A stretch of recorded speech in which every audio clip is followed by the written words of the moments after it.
13장 24절에서 29절까지 말씀입니다. 제가 가진 성경은 신약 22면에 있습니다. 마태복음 13장 24절에서 29절까지 말씀입니다. 말씀을 함께 읽겠습니다. 예수께서 그들 앞에 또 비유를 들어 이르시되 천국은 좋은 씨를 제 밭에 뿌린 사람과 같으니 사람들이 잘 때에 그 원수가 와서 곡식 가운데 가라지를 덧뿌리고 갔더니 싹이 나고 결실할 때에 가라지도 보이거늘 집주인의 종들이 와서 말하되 주여 밭에 좋은 씨를 뿌리지 아니하였나이까. 그런데 가라지가 어디서 생겼나이까. 주인이 이르되 원수가 이렇게 하였구나. 종들이 말하되 그러면 우리가 가서 이것을 뽑기를 원하시나이까. 주인이 이르되 가만두라. 가라지를 뽑다가 곡식까지 뽑을까 염려하노라. 네.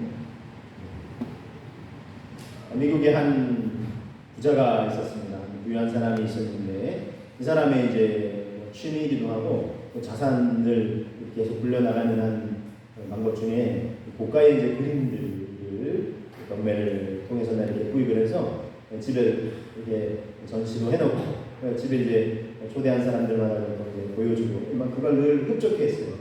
그렇게 이제 생각을 했는데 이분이 사업차 유럽에 이제 몇 주간 좀 갔다 와야 되는 그런 상황이 생겼습니다.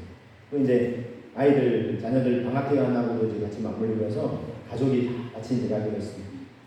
그런데 이제 가기 전에 계속 몇 날 며칠이 잠을 못 자겠어요. 웬고하니 이 고가의 그림들 혹시나 도선생이 가서 훔쳐갈까. 물론 이제 이게 보안 장치 잘 되어 있지만 지키는 사람들이 있긴 하지만 이게 막 불안한 거예요. 그래서 이제 여러분 가진 사람도 막 이렇게 불안한 거 아시죠? 이게 뭐 사라지지 않을까, 없어지지 않을까 해서 이런 불안함이 두려움이 마음에 가득한 거예요. 얼굴 표정이 늘 어두운 거예요. 그래서 그 표정을 보고 한 친구가 왜 이렇게 얼굴이 어둡냐고, 뭘 걱정할 게 있어서 이렇게 왜 이렇게 비친 걱정이 가득하냐 하니까 여차여차해서 이렇다라고 얘기했더니 그 친구가 이런 아이들 얘기해 주는 건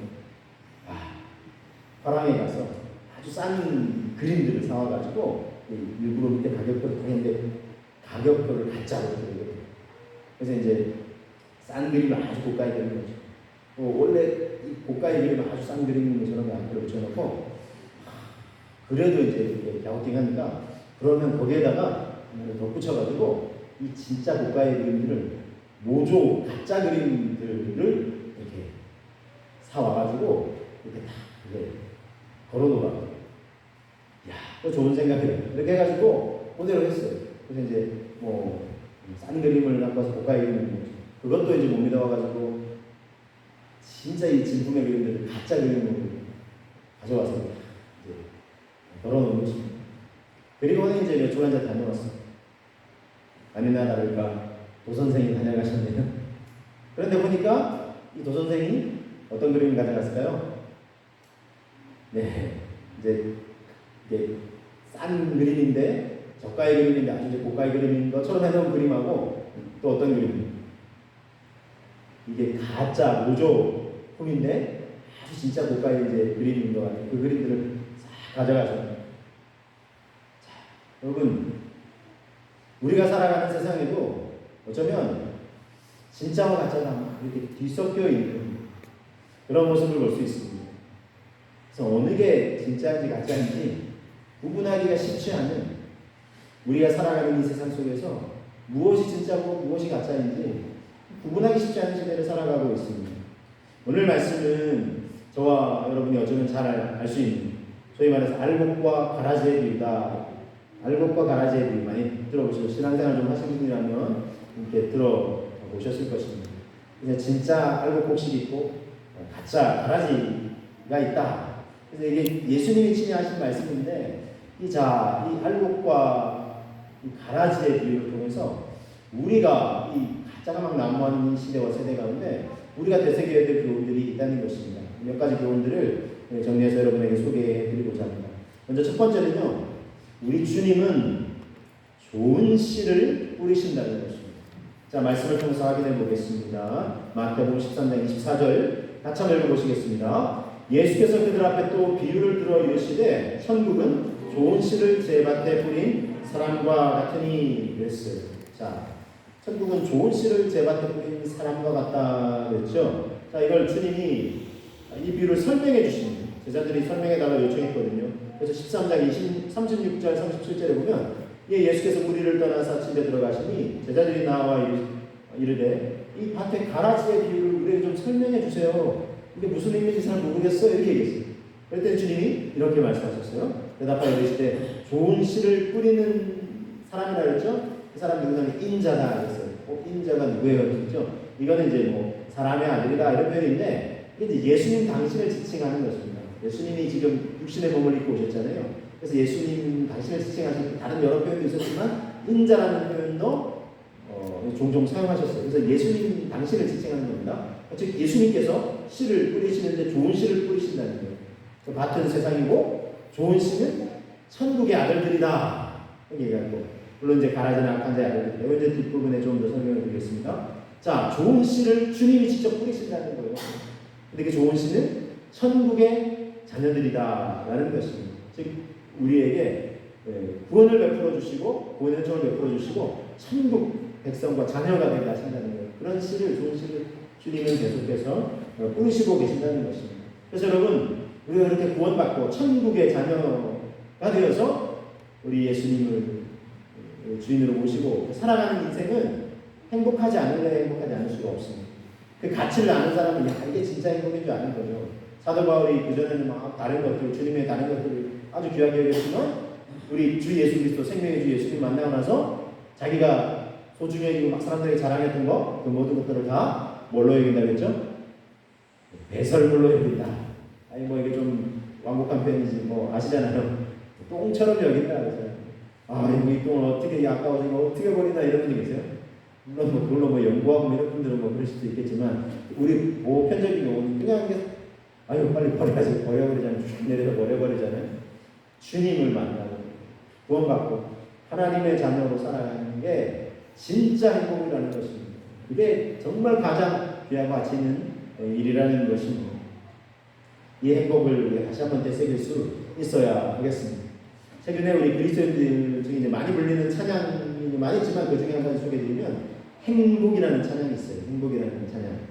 한이라는 사모님이신데 예명인데 이제 이분이 이제 CCM 가수이시고 일반 뭐 요즘 노래 부르는 그 오디션 프로그램에 나가서 아주 이제 좋은 성적을 내서 더 많이 알려주신 분이에요. 그러고 나서 이 찬양이 다시 한번 한국에 많은 성도들에게 알려졌는데 그 가사를 좀 소개드리면 화려하지 않아도 정결하게 사는 삶, 가진 것이 적어도 감사하며 사는 삶, 내게 주신 작은 힘 나눠주며 사는 삶, 이것이 나의 삶의 행복이라고. 눈물 날 일이 많지만 기도할 수 있는 것, 억울한 일 많으나 주를 위해 참는 것, 비록 짧은 작은 삶, 주 뜻대로 사는 것, 이것이 나의 삶의 행복이라고. 이것이 행복이라고. 세상은 알 수 없는 하나님 선물, 이것이 행복이라고. 하나님의 자녀로 살아가는 것, 이것이 행복이라고 그랬습니다. 자, 특별히 이제 두 번째 문장 다시 한번 되새겨 보시면 눈물 날 일 많지만 기도할 수 있는 것, 억울한 일 많으나 주를 위해 참는 것, 비록 짧은 작은 삶, 주 뜻대로 사는 것, 이것이 나의 삶의 행복이라고 이렇게 고백하고 있습니다. 여러분, 정말 우리 하나님의 자녀로 살아가면서도 눈물 날 일이 있죠. 그런데도 기도할 수 있는 억울한 일도 있어요. 좀 나한테 좀 우리 가정에 좀 왜 이렇게 많이 일어나나 싶을 수도 있는데 주님을 위해 참는 거예요. 비록 정말 짧고 작은 삶, 주님의 뜻대로 제가 하나님 나라에서 쭉 이제 몇 주간 소개를 해드렸죠. 주님의 뜻이 이루어지는 그런 삶, 그런 통치를 받는 삶과 또 그런 사람들이 믿음의 고백으로 주님의 뜻을 이루며 살아가는 그런 나라가 하나님의 나라가 말씀드렸는데 하나님 나라 백성으로 사는 삶, 천국의 백성과 자녀로 사는 삶이 행복이라는 거죠. 여러분 어떠세요? 이게 진짜 행복이에요.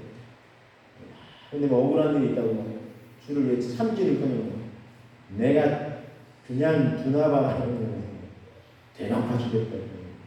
눈에 듣는 이해는 이해면서 구약성경에서 그랬잖아요. 예수님이 신약에서 재해석하셨잖아요. 눈에는 이해는 이라고 했지만 원수를 갚으려고 하지 말고 주님께 맡기고 하나님께 맡기고 원수도 사랑하라고 하셨잖아요. 그래서 뭐 원수가 좀 멀리 있는 경우는 바로 우리 가까이 있을 수도 있어요. 가족 안에 있을 수도 있죠. 이런 맨수 같은 낼 수도 있어요. 근데 뭐 우리 아는 사람들. 근데 심지어 그리스도인이라고 하는데도 막 조그만 막 이런 일에 막 그래가지고 막 어떻게든 막 법으로만 해서요. 어떻게 해보겠다고 하고. 여러분 우리 진짜 믿음의 사람들은 어떻게 해야 될까요? 눈물 나지 말아요. 주님께 얘기해요. 억울한 일 많아요. 주를 위해 참고. 왜냐하면 주님이 참으셨잖아요. 십자가에 달려서 이렇게 모진 고난 고문 당하실 때 로마 병사들이 창으로 옆구리를 찌르고 또 막 조롱하고 비웃고 하나님께 어떻게 얘기하셨습니까? 저들의 죄를 용서해라. 저들이 자기들이 무슨 일을 하는지 알지 못해. 그렇게 용서해달라고 강조했잖아요. 스데반도 있어. 스데반. 예수님의 사랑 전하다가 돌에 맞아 죽어가는데 자기에게 돌 던진 사람들은 예수님처럼 저들을 용서해달라고. 여러분 이것이 진짜 그리스도인들의 모습이 아니겠습니까? 여러분 찐 그리스도인들이 있어요. 진짜 그리스도인들은 찐이다. 진짜다. 근데 가짜 종교인이 있을 수도 있어요. 가짜 종교인. 제가 처음에는 가짜 그리스도인 이렇게 표현을 좀 해보려고 했다가 뭐 가짜 그리스도인 그리스도를 믿는 듯 하지만 이게 이제 가짜인 경우도 있고 이런 사람들은 소위 말해서 그리스도인이라고 표현하기는 그래요. 종교인인 거예요. 종교인일 수 있습니다. 그래서 우리는 어떤 사람인지 좀 돌아볼 수 있어야 되겠습니다. 진짜와 가짜가 근데 뒤섞여 있다는 거예요. 함께 있습니다. 자, 함께 한번 보실까요? 마태복음 13장 25절. 자, 사람들이 잘 때에 그 원수가 와서 곡식 가운데 가라지를 덧뿌리고 갔다 그랬어요. 잘 때, 사람들이 잘 때 원수가 와서 가라지를 뿌렸다 그랬어요. 우리가 깨어있어, 항상 깨어있어라 주님 말씀하셨죠. 깨어있어야 되는 이유가 여기 있습니다. 자, 이걸 좀 예수님이 그렇게 어떻게 설명하시냐 볼까요? 38절 하면서부터 39절 보시면 가라지는 악한 자의 아들들이요 가라지를 뿌린 원수는 마귀요 추수 때는 세상 끝이요 추수꾼은 천사들이다 그랬어요. 자, 사단이 가라지를 뿌렸습니다. 잘 때요. 영적으로 깨어 있어야 되고요. 자, 그런데 우리가 또 조심해야 될 게 있어요. 뭐냐면 오늘 나눈 두 번째 메시지인데요. 함부로 판단해서는 안 된다는 거예요. 함부로 판단하거나 막 뽑으려고 해서는 안 돼요. 교육자도 마찬가지예요. 교육자도 저거 가짜 아니야 저거 이렇게 교육자도 조심해야 돼요. 교육자도 이렇게 이런 건 아니거든요. 교육자도 마음을 잘 다듬어야 되고 형신도도 마찬가지예요. 저 가짜 아니시냐고 이렇게 제가 분명히 말씀 저는 교육자 입장일 수도 있는데 교육자든 형신도든 함부로 저거 가짜 아니냐 이렇게 표현하는 거 조심해야 돼요. 판단하고 표현하고 저거 뽑아버려야 되는데 이렇게 표현하는 거 조심해야 돼요. 자, 마태복음 13장 27절 29절까지 보시면 집주인의 종들이 와서 말하되 주여 밭에 좋은 씨를 뿌리지 아니하였나이까 그런데 가라지가 어디서 생겼습니까? 이렇게 물었습니다. 그랬더니 주인이 이르되 원수가 이렇게 하였구나. 종들이 말하되 그러면 우리가 가서 그걸 싹 뽑아버릴까요? 뽑기를 원하십니까? 했더니 주인이 이르되 가만두라. 가라지를 뽑다가 곡식까지 뽑을까? 염려하노라 그랬어요. 가라지를 함부로 뽑으면 안 되는 이유가 곡식도 함께 뽑혀질 수 있다는 겁니다. 그래서 주인이 뽑지 말라 이렇게 말씀하셨습니다. 또한 곡식도 아직 덜 자랐을 수도 있어요. 더 자라가야 되는데 미리 뽑으면 안 되고 또 알곡인지 이게 곡식인지 가라지인지 구분이 쉽지 않을 수도 있어요. 함부로 이렇게 가라지면 알곡 곡식까지 뽑을 수 있는 구분이 쉽지 않을 수 있습니다. 그리고 또한 가라지라도 아직 기회가 있습니다. 이단에 빠졌다가도 다시 돌아올 여지가 있기 때문입니다. 그래서 교회들마다 웬만한 건강한 고단한 교회들 입구 다 이렇게 붙여놨잖아요.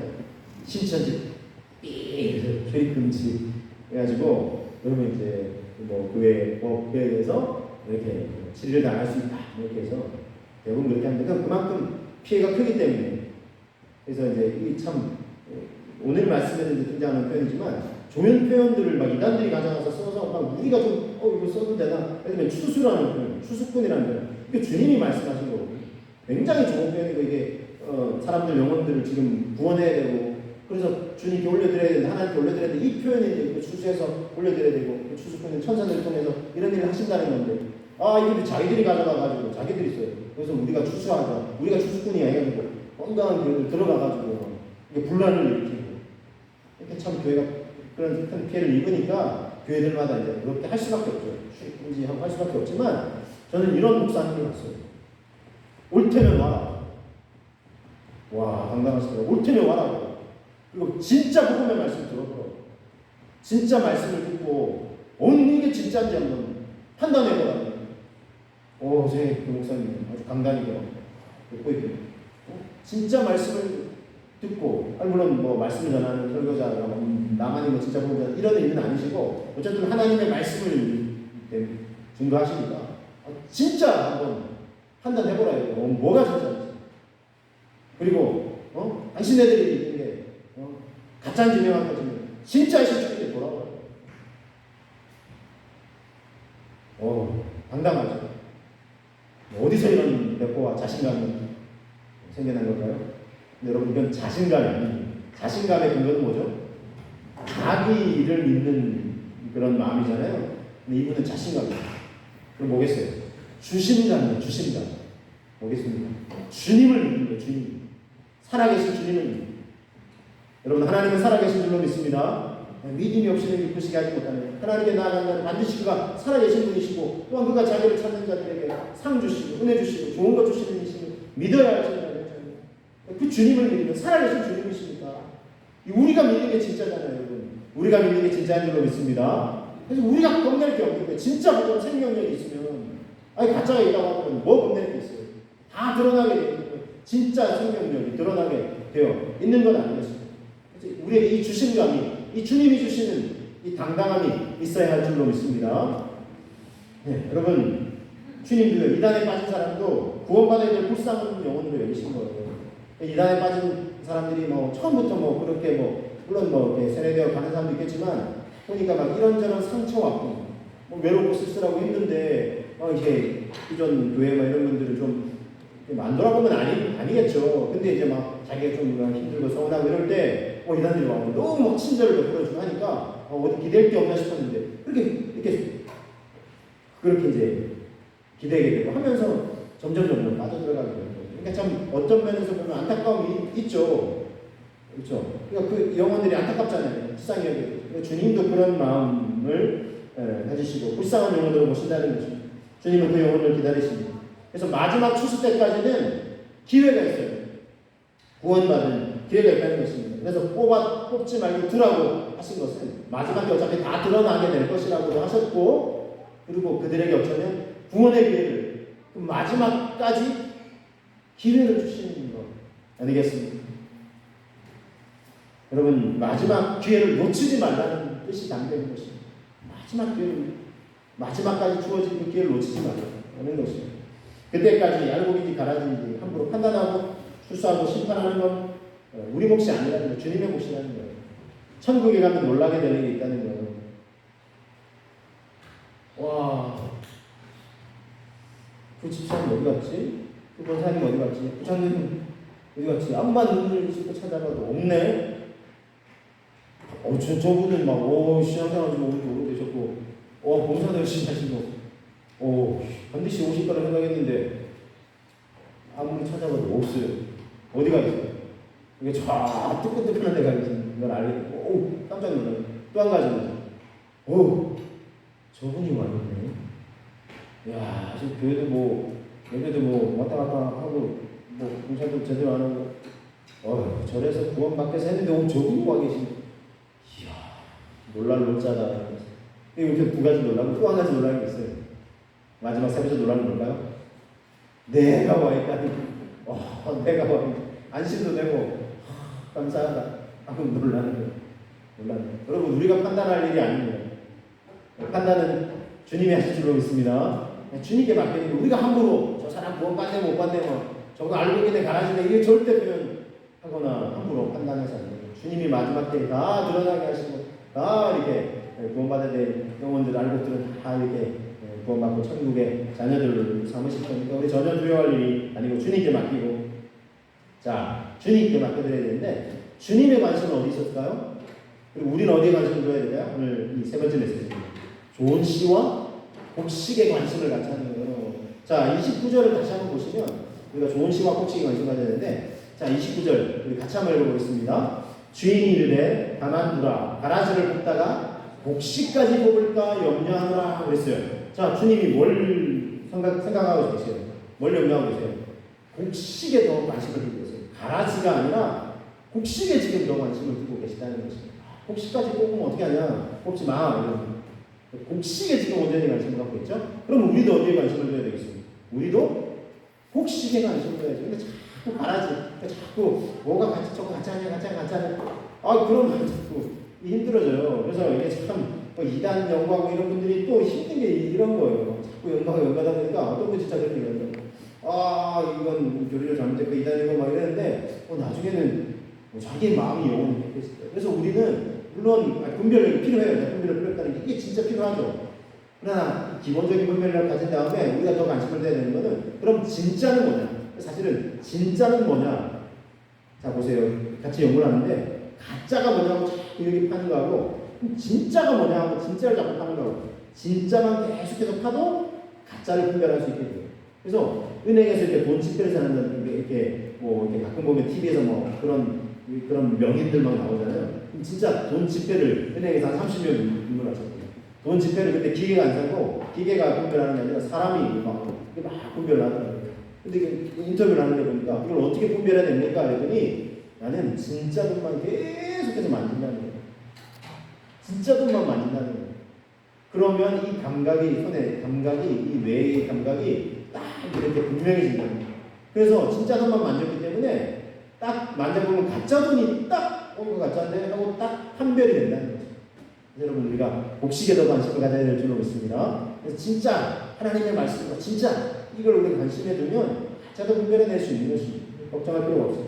자, 마지막 때에 주님이 기뻐 받으실 만한 믿음이 뭐냐? 우리가 그럼 진짜 믿음이 뭐냐? 또 가짜를 어떻게 분별해야 되냐 할 때 디모데후서 3장 말씀을 좀 소개해드립니다.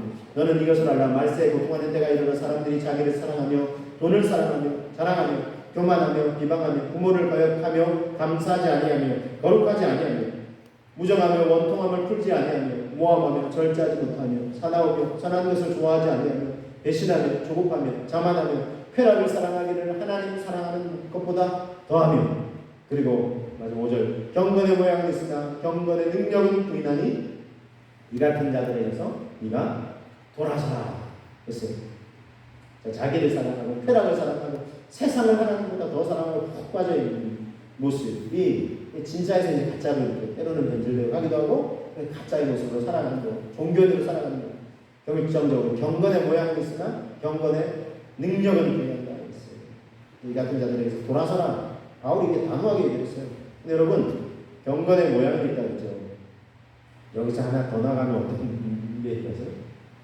경건의 모양도 흐트러지는 사람이 있어요. 이 시대는 특별히 지금 어떻죠? 코로나로 인해서 비대면 예배, 그렇죠? 그래서 이제 지금 수도권에 날씨 비대면 예배로 규제를 하고 있고, 수도권도 30%, 자석이 30%. 그래서 저희 참 감사해요. 넓은 공간을 더 오셔도 됩니다. 좀 더 오셔도 됩니다. 그래서 우리가 주님 앞에 나와 예배를 드시는데, 문제는 지금 이 시대와 이 세대, 사실 이제 공간 더 큰 교회도 이렇게 우리는 더 오실 수 있음에도 불구하고 안 온대요. 목사님들이 고민이 안 오신대요. 비대면 예배의 맛을 본 거예요.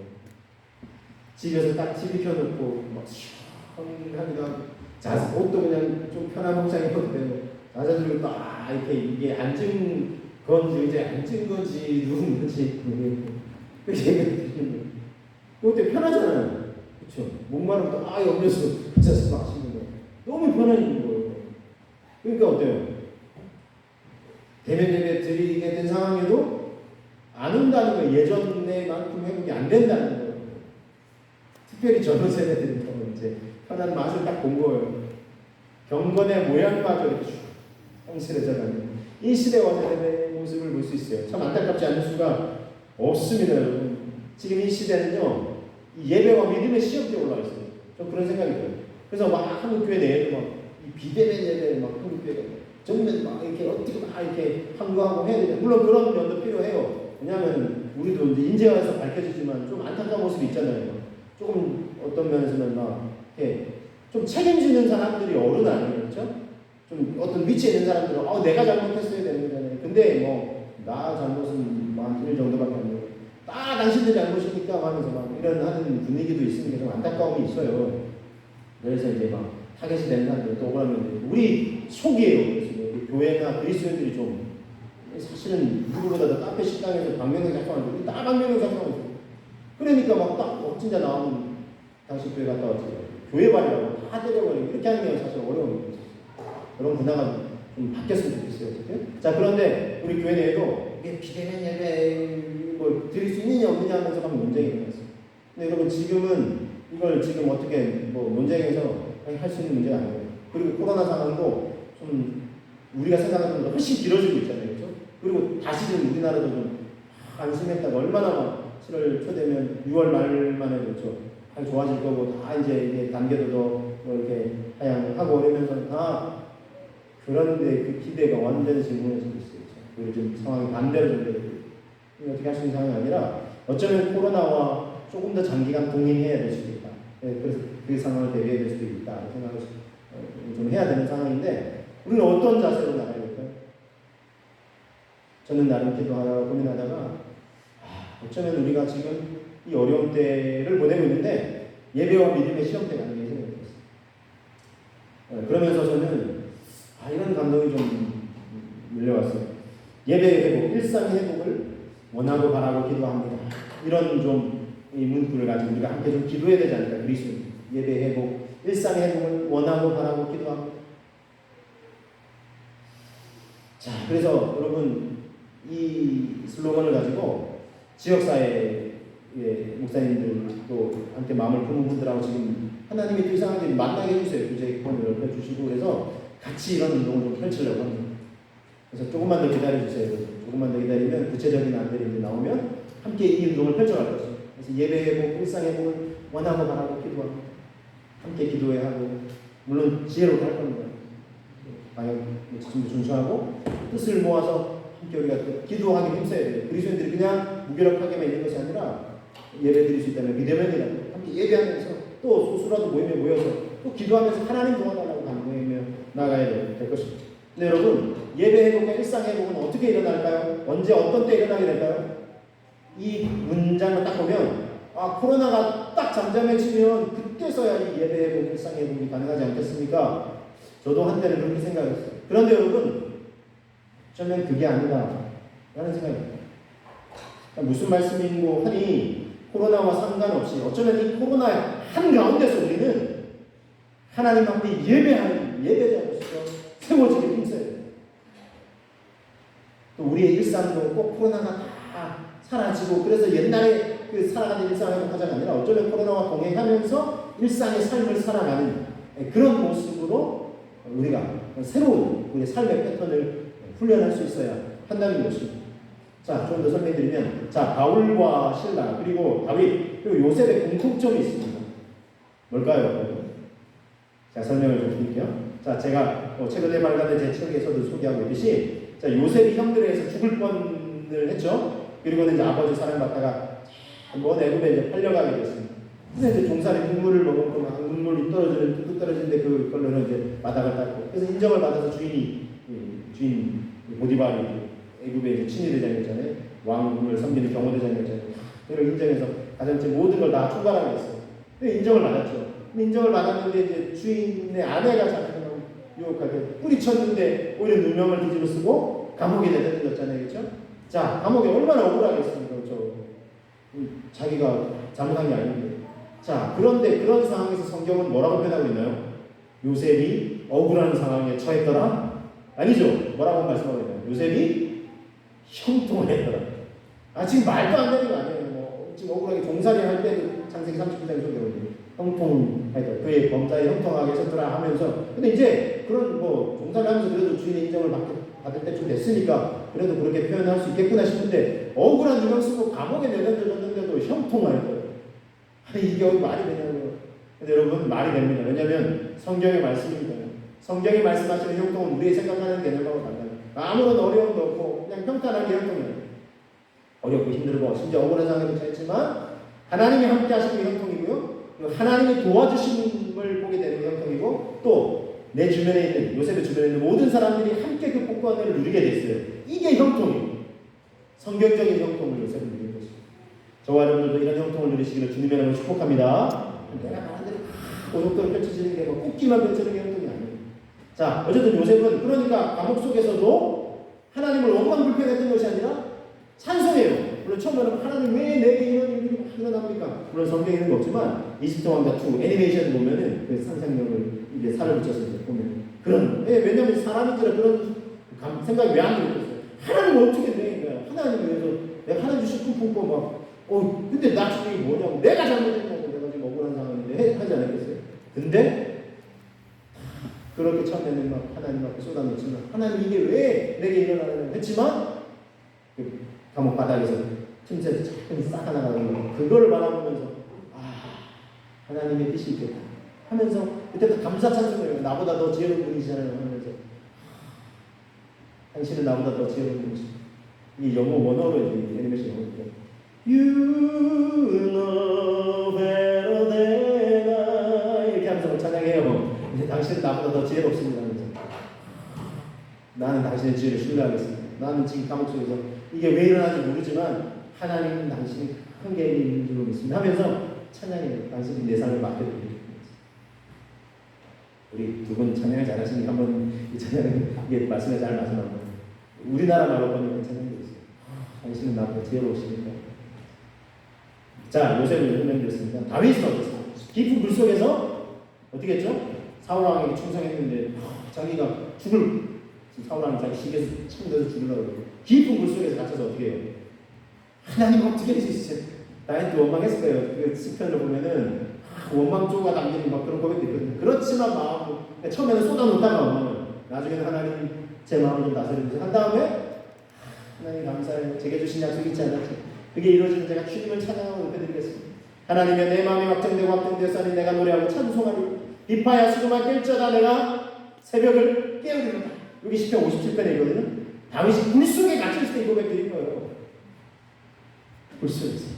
자, 바울과 실라는 복음 전하다 예수님 생명 복음 전하다가 붙잡혀가서요. 감옥에 쇠고랑 차 있어요. 어떻게 했습니까? 하나님께 기도하고 찬송했어요. 밤에 어떤 건 그랬더니 온문이 열리고 세상 딱 흘려지는 거예요. 자, 공통점 뭐예요? 원망하고 불평할 수 있는 그 환경 상황 속에서 원망불평이 아니라 오히려 감사하고 찬송했다. 자, 그래서 여러분 우리의 예배는요 이 모든 상황이 다 좋아졌을 때 하는 게 예배 회복과 예배 드리는 게 아니고 바로 이런 상황 한가운데서 우리는 하나님을 예배해야 될 줄로 믿습니다. 그게 진정한 예배예요. 우리 일상도 마찬가지라고요. 감옥 속에서도 라는 내가 오란상에 놓여있으니까 요셉이 그랬다면 외국의 총리되면 더 시간이 걸렸습니다. 하나님이 물론 계획하고 있었으니까 되게 나셨겠지만 그런데 그 감옥 속에서도 해야 될 일을 하고 있었잖아요. 일상에 회복된다는 것은 이런 상황 속에서도 내가 할 일을 묵묵히 하는 거예요. 이런 예배 회복, 일상 회복을 우리가 원하고 바라고 기도해야 될 줄로 믿습니다. 여러분 요즘 사람들이 많이 불러주는 노래 트로트 노래 중에 찐이야는 노래, 찐이야는 영타 그런데 찐이야 완전 찐이야 진짜가 나타났다 지금 가사 제가 소개해 진짜가 나타났다 지금 가짜 다 불러가라 진짜가 나타났다 지금 여러분 진짜가 나타났다 진짜 그리스도인이 진짜 예배자가 여기 있다 가짜들 다 불러가라 우리는 이런 상황 속에서도 하나님을 예배한다 대면 비대면 그거 따질 거 없고 비대면이 뭐 하나님 예배하면 돼 이런 내가 진짜다 난 진짜 예배자다 가짜 다 불러가 우리 자꾸 이거 논쟁하지 말자고요 하면서 우리 이 상황에서 그냥 예배하면 되잖아 하면서 여러분 지금이야말로 진짜 신앙, 진짜 예배자, 진짜 그리스도인, 진짜 천국의 자녀들이 나타날 때입니다. 저와 여러분들이 진짜 신앙인, 진짜 그리스도인, 진짜 예배자, 진짜 천국의 자녀들임을 다시 한번 확신하시면서 주님이 기뻐하시는 진짜 살아있는 믿음으로 드리는 예배를 드리시면서 대면 믿음에 상관없이 주님을 높여드리시면서 우리 일상도 다 좋아져야 그런 일상 행복하는 거 아니고 이 상황 속에서 묵묵히 우리가 해야 될 일들을 한 걸음 한 걸음 내디디면서 한 손길 우리가 감당하면서 하나님께 영광을 올려드리시는 저와 여러분들 되시기를 주님의 이름으로 축복합니다. 네, 우리 기도하겠습니다. 기도할 때 한곡하고 곡식 가야제를 통해서 주님은 좋은 씨를 뿌리십니다. 구원받고 우리가 천국 자녀되게 해주십니다. 함부로 판단해서는 안 됩니다. 마지막 때까지 주님은 한 영혼이라도 구원하시기 위해서 기다리고 계십니다. 우리의 관심은 좋은 씨와 곡식에 관심을 가져야 됩니다. 찐 신앙이 되고 예배와 일상 회복이 우리 삶의 자리에서 믿음의 자리 예배 현장에서 이루어지게 하여 주옵소서. 주님 영광 받아 주옵소서. 함께 기도하겠습니다.